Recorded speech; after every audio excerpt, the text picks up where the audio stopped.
All right, welcome to the Chazz Palminteri Show. It's Monday. Monday at 11 o'clock. You know what that means. We have a new show today. We're going to talk about a lot of great things today. One big thing. But before I do that, don't forget chazzpalminteri.net. If you want to see the original one-man show that started it all. The original one-man show that started it all. Don't forget, June 17th at the Tribeca Film Festival. Bob De Niro and myself, they're going to show A Bronx Tale, I think in 4K or 5K. What is it? Most likely 4K. 4K. And then Bob De Niro and myself, we're going to go on stage and we're going to answer questions from the audience. You can get tickets through the Tribeca Film Festival. Check it out. It's going to be a magical, magical night. Again, if you want to see the one-man show, A Bronx Tale, go to chazzpalminteri.net. June 11th, I will be at the Richfield Playhouse in Richfield, Connecticut. At the Richfield Playhouse in Richfield, Connecticut.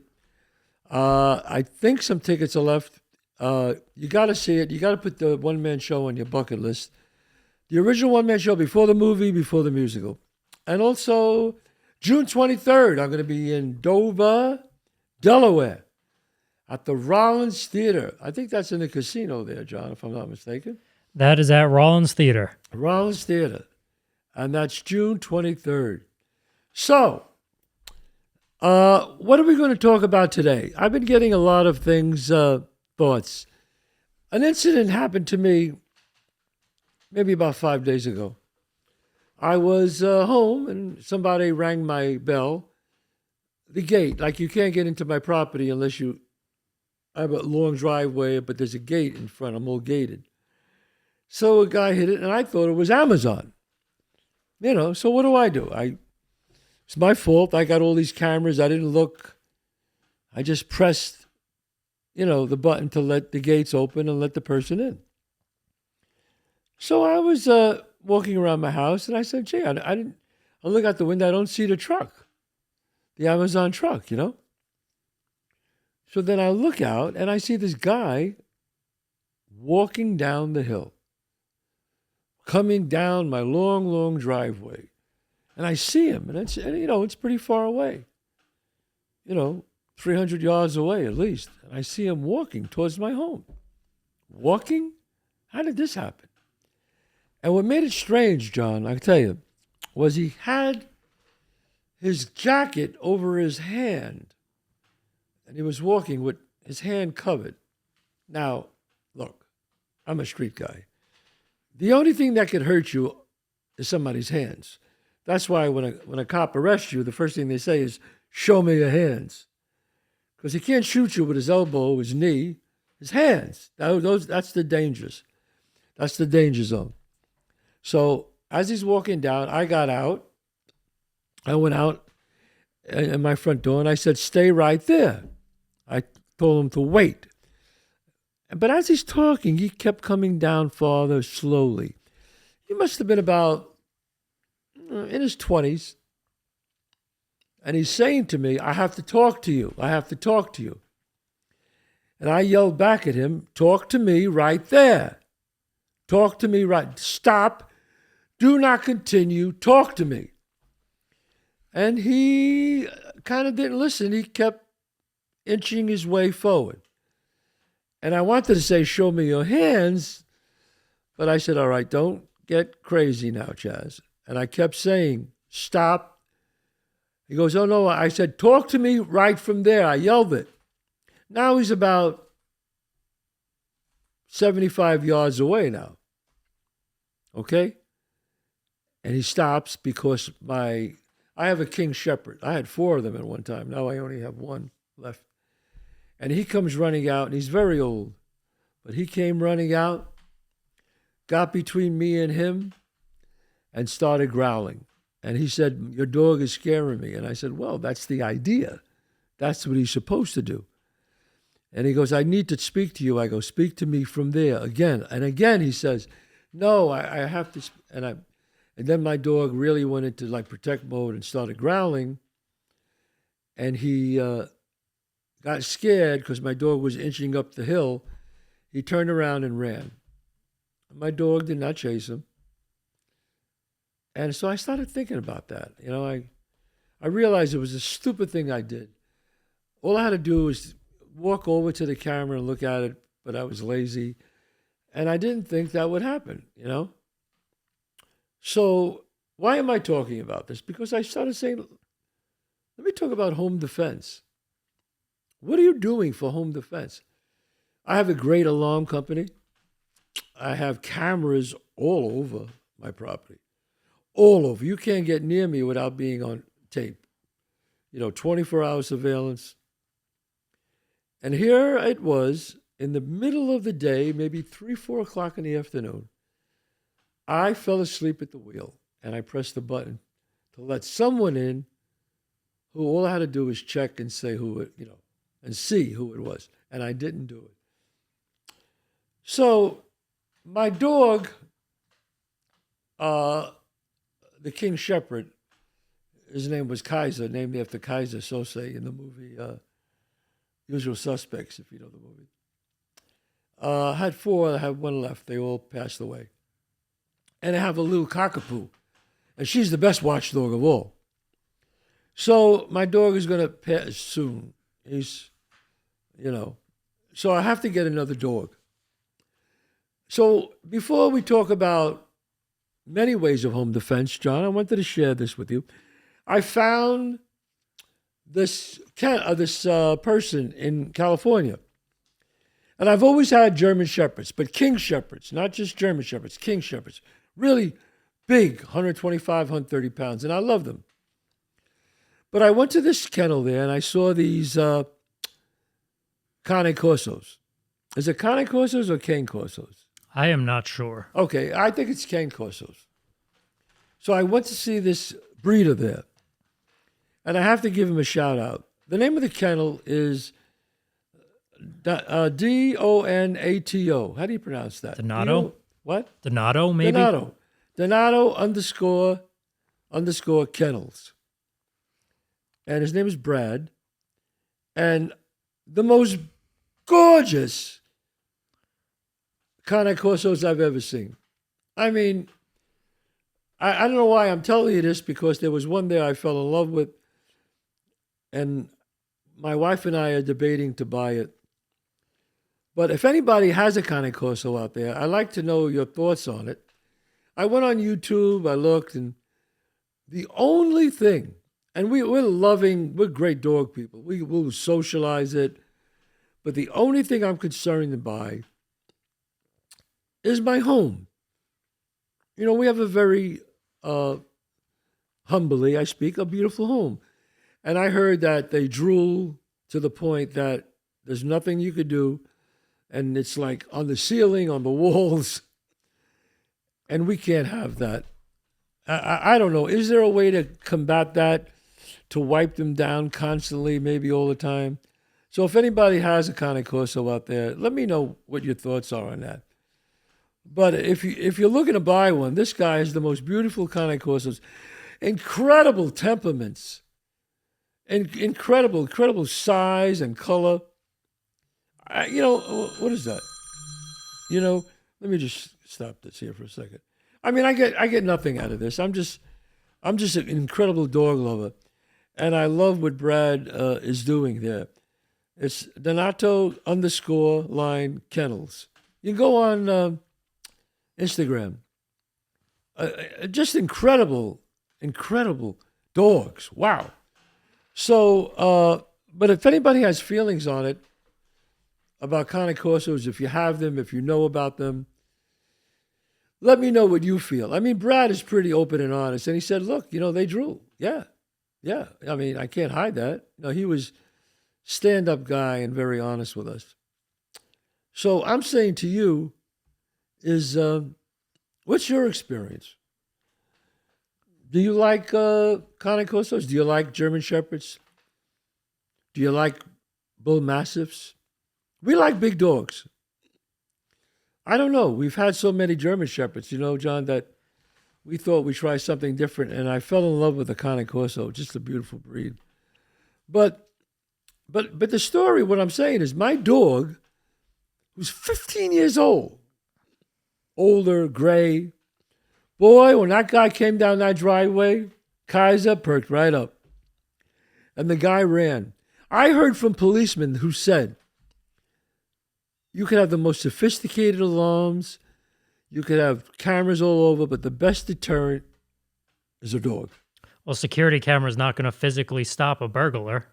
That's true. That's true. Yeah, I didn't think of it like that. But I mean, you see, if you come to my property, you see it says, smile, you're on tape. And you come anywhere near all my acres, you're on camera. Whether you come from the back, the side, the front, it doesn't matter. You're on camera, 24 hours surveillance with the police station.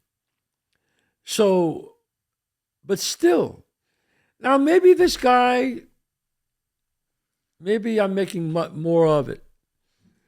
But the reason why I say that is because why didn't he stop? I live in a place where you really got to know where you're going to come to my house. You just can't stop at any house on the road. When you come to my house, You have to go out of your way. you got to go out of your way. So I asked other people because I had them on tape and I showed them to the police, and they took the tape of it, and I showed it to some people in different areas. They have homes, like mine, and I showed it to them, and they didn't recognize. Nobody, went to their house. So I say home defense. Now, I'm a Second Amendment person. I believe in that. I believe in the Second Amendment. I do. That's a whole other thing.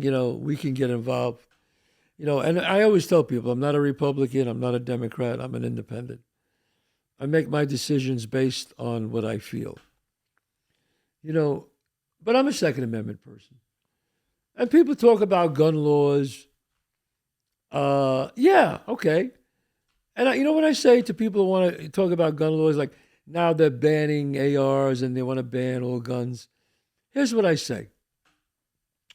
Again, you know me. I never talk about politics. I just don't.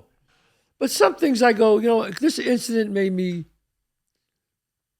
feel something that I don't mind talking about.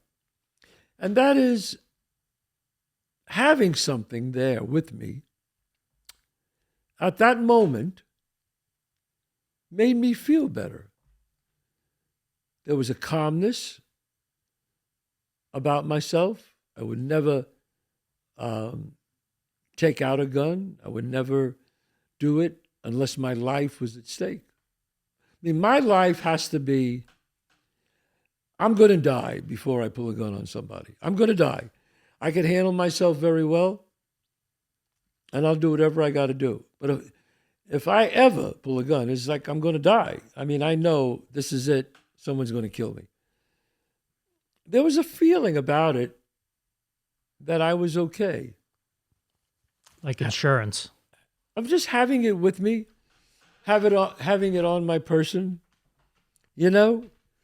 And again, I'm not one that everyone should have a gun or carry a gun. Legally, may I ask, if you carry a gun, you must get a permit for it, legally. But I say to you folks out there, for the people who want to take guns away from everybody, I'm willing to have a conversation. I'm willing to listen. Can we make laws better, like these gun shows and things like that? Yes. You want to make it 21? Okay. I'm a lot for that. You want like a red flag laws about if they, mental illness? Absolutely. I'm for that. And I say this to the other people who want to take away guns. You will never get a serious discussion unless you first take away guns from the criminals. You got to do that first. If you do that first, then law-abiding people say, hey, you know what? They're serious. Okay, let's sit down. Let's have a conversation here. But when places like Chicago and Philadelphia, New York, 50 shootings every weekend? 50 50, I'm going to say that again, 50. 50 shootings every weekend, 8 or 9 young boys dying. Dying. I mean, think about that, folks. How could anyone take you serious when you allow that to happen? How? These young men, and a lot of them are young black men, dying. I mean, you know me. You know the movies I've made and the places and my charities and things that I've done. I'm very much into civil rights, very much. You want to stop crime, these gangs? I say, you know what you got to do? Mafia was pretty powerful at one time. And what really brought down the mafia, John, was the RICO Act. The RICO Act took down the mafia. Okay. All right. You were happy about that? Okay. I think you got to do, if you want to take down a lot of these gangs, you got to do the RICO Act. You have to. That's the way to stop crime. You got to take the guns out of the bad guys' hands. After you do that, then people got to go, hey, these people are serious. They want to protect our kids. But you're not going to protect anybody, or no one's going to take you serious until you take the guns out of the bad guys' hands. Okay? You see how it is. Drugs were illegal for years. Did it stop drugs? No. Bad guys are always going to get drugs. Bad guys are always going to get guns. So talking about people on the pro-gun side, they're saying, hey, so you want to take my gun, but you want to leave the guy with his gun, so where does that leave me? And I think that's why they get resistance. But I'm willing not to put up resistance, but do that first. Take the guns away from the bad guys. Stop the crime in the street. You can't have people committing crime and then 2 seconds later getting out. You can't have that. You can't have there's no law against resisting arrest. What? You can't have that, folks. You can't walk into a place and rob the place. As long as you don't go over $1,000, you could do it. Guys, you can't do that. You can't have drugs in the street that are rampant. You can't have apps on your phone to tell you where the blocks where you can't walk on, or where the blocks where the most people defecate. And that's where you got to watch out for the people who defecate on that street. What is this? Is this like this is the United States of America here? And again, I'm not pro either. I'm not pro Democrat, pro Republican. I'm not. Never been. Okay, I've always been an independent. And I try to talk about common sense. I would like to do and sit down and talk about gun laws. I really would. But you can't do it unless people think you're serious. You can't have 50 shootings in a city and then tell people who are law-abiding citizens, but we want your gun. You can't do it, man. Makes no sense. I can't believe I got on this rant. I always try never to talk about politics. But it's look at these young men, a lot of them minorities, dying in the street. 10-year-old, 9-year-olds, 16-year-olds. I went to Baltimore, and I spoke at the juvenile prisons there to try to reach some of these kids. Good kids. Some of them are really good kids. Just, grew up in a family, no father around. Not good. Do you know, and I think, and again, I don't know the numbers exactly, but I think it was 27% in the 50s where black homes, children grew up with a mother and father. Now it's like, now it's 80% single, 80-something percent single family. Father's gone. Over 80%. 8 out of 10 of these minority kids have no family, no father. Listen, my mother was tough, but my father was tough. You guys know my dad from A Bronx Tale, that Lorenzo De Niro played my father. That was my father. There was no bullshit. The streets were not getting me. Okay? And if it wasn't for my father and mother, who the fuck knows where I'd be? So that's how important it is to have parents. And I say these kids, you know, and a lot. And look, and again, I don't want to preach, but a lot of pro sports players, pro rappers, politicians. Let's not listen. This is not a white and black issue totally here. You know, 10 kids, 11 kids. That's nothing to be proud of, you know? These kids don't have a father. Sure, you have a lot of money. You can send a lot of checks. You can send $500,000 to each one of them to buy them off. But what happens to that kid? How could you be a father to 8 kids? How? It's impossible. And some very rich white people too, okay, who I know, who has 10 kids, 11 kids. And just because they're rich, it's okay. But they also happen to be brilliant, and we give them a pass. No. You can't get a pass, babe. You can, whether you're white or black, Hispanic. You father 5, 10 kids. That's nothing to be proud of. I mean, you realize those kids will then have children of their own, and probably those children will be abandoned just like they were. And it just perpetuates and perpetuates. And the cycle never ends. And then from that, you talk about gun laws.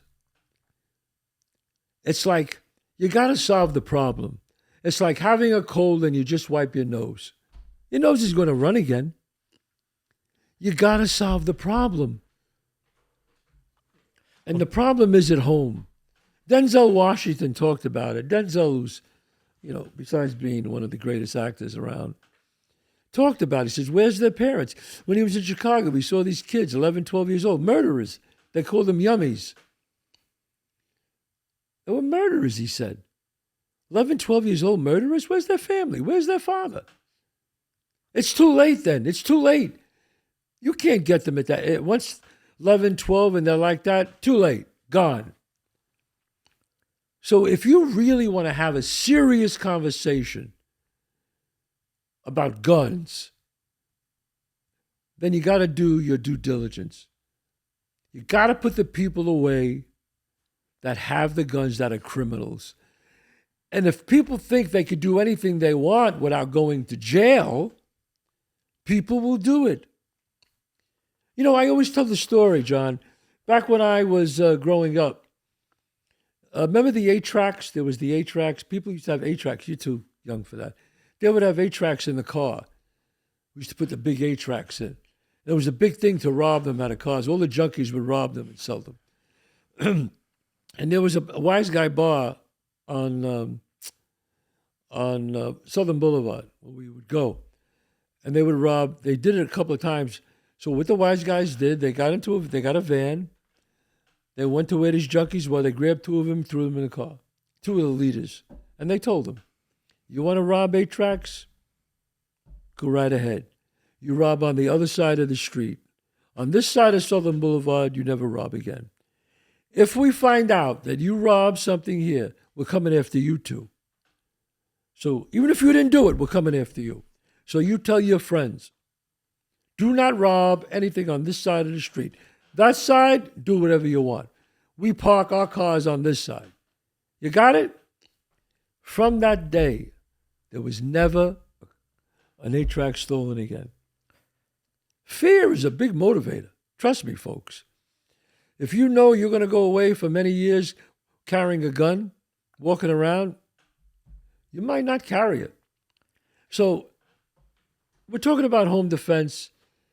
And I got off on this rant. Well, people are getting too comfortable with guns and putting fear in people's eyes. I have this crazy story. I was in Yeah. Austin, Texas, staying at a friend's apartment complex, and we walked out of his door, and there were two guys fighting. One was 14 and one was 16. He knew who they were, and they were brothers. Yeah. The 14-year-old, it was over $100. The 14-year-old got so pissed at his 16-year-old brother, and it was a single mom who was breaking up the fight. But the 14-year-old pulled a gun on his 16-year-old brother in front of his mom. Killed him. He didn't kill him, but he threatened his 16-year-old brother in front of his mom at 14 years old. What is he doing with a gun? Well, that's the thing. Like, what's he doing with the gun? What's the mentality of 14-year-old doing with a gun? The fact that he was so comfortable to pull it out in front of his mom, to pull it out in public at 14 years old was just mind-boggling to me. Look, is there a gun culture in America? Yes. Do you ever think you're going to get rid of all the guns in America? Not going to happen. It's not going to happen, folks. But if you want to start a meaningful conversation, then you got to do what I said. You got to control, take care of the gangs, do the RICO Act, put people in jail who carry guns. That's the only way. It's the only way you could do it. Then you could talk to the people, the law-abiding citizens who carry guns, and say, hey, why don't we get together? Could we do anything to make it even tighter? And then I think reasonable people would listen and say, you know what? Man, you guys are serious. I see crime going way down. All right, let's put our heads together and see what we can do. But the way it is now, no. You can ban all the guns you want. Ain't going to happen. It's just not. It's not going to happen. I mean, so I believe in getting a dog. I want to get another dog. Let me know what you think of a Cane Corso, or German Shepherd, or a Bull Mastiff. Those are the dogs. I thought about a Great Dane too. Maybe a English Mastiff. Dogs like big dogs. They're the best form of defense, in my opinion. I personally love them. I mean, they're loyal. They'll do anything for you. What kind of dog is that? Well, just any dog in general. They're the best form of defense. German Shepherds are my personal favorite for that. I love Shepherds. I've had them all my life. But you know what? We have a cockapoo, Coco. She's the greatest watchdog of all of them. She sees anything that moves, she barks. You don't have to buy a big dog for your house, folks. Just a little dog. If they bark, that's all you want. You just want a warning. They bark, you want a warning. So, I don't know. And so if you have any ideas, folks, I'd really love to hear what you got to say.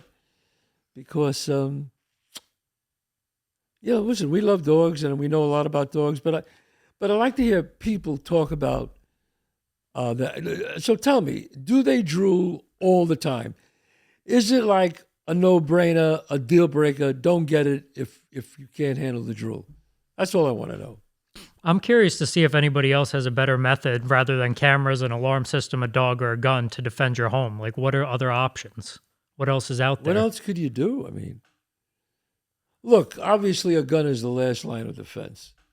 You don't have, if a guy gets over through the cameras and the gates and the guards and the dog, this guy's coming there for something.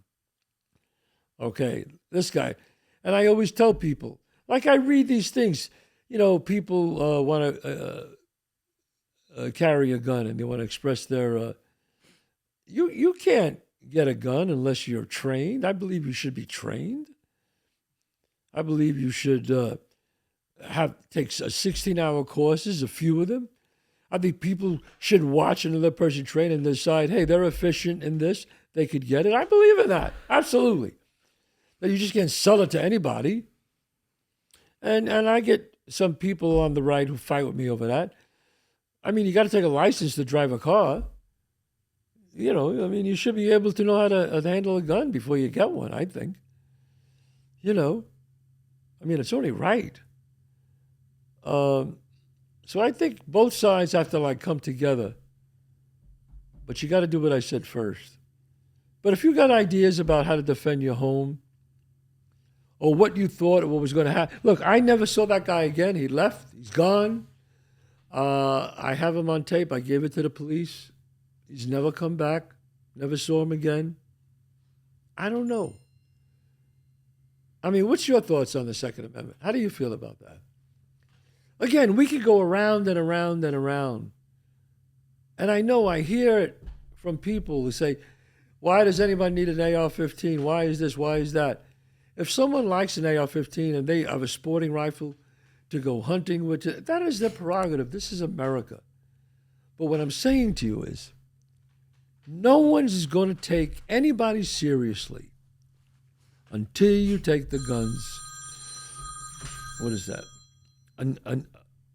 Until you take the guns out of the criminals' hands and put them away. Then you might. No, I don't think more than you might. You will get a discussion. Because any reasonable person will say, look what they've done. There's no more gangs. There's 3 or 4 shootings in Chicago a week now. It's nothing. These people are serious. We have to meet them halfway. That's the only way.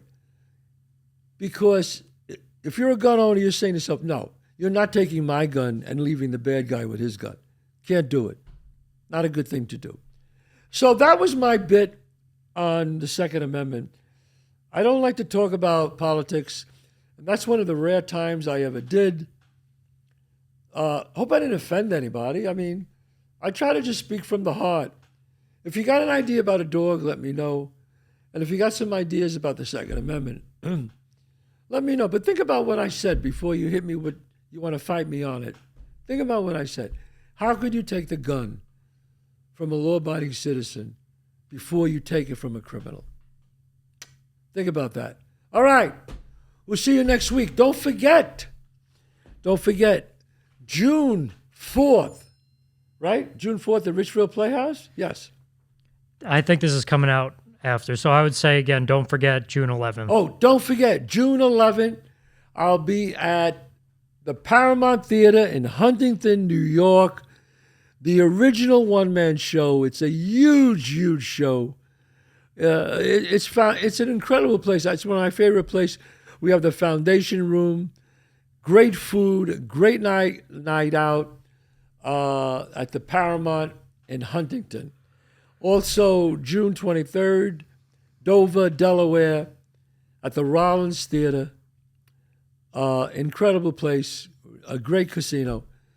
I will see, wait a minute, June 17th, Tribeca Film Festival, Bob De Niro and myself will be screening A Bronx Tale in 4K, and then De Niro and myself will be doing a Q&A afterwards.